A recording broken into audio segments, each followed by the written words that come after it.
নিজের আপন সন্তান কত বছর বয়স হলে বিছানা আলাদা করতে হবে? সন্তান বয়স যখন 10 হয়ে যাবে তখন তাকে নবীজি সাল্লাল্লাহু আলাইহি সাল্লাম বিছানা পৃথক করতে বলেছেন। তিনি বলেছেন ওয়াহজুরুহুম ফিল মাদাজি'i ইযা বালাগু 10 আও কামা ওয়ারাদা ফিল হাদিস। কোন বর্ণনায় ওয়াফাররিকুহুম আসছে। নিজের সন্তানদের বয়স যখন 10 হবে তখন তাদের বিছানা পৃথক করে দাও।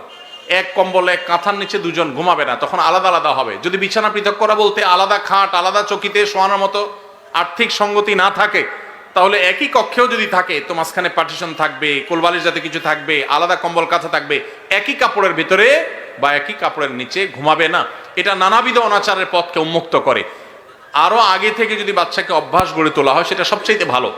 অনেকে আছেন এই বিষয়গুলোকে তেমন কোনো গুরুত্ব দেন না, অথচ এগুলোর কারণে বহু সর্বনাশা আমাদেরকে গ্রাস করে।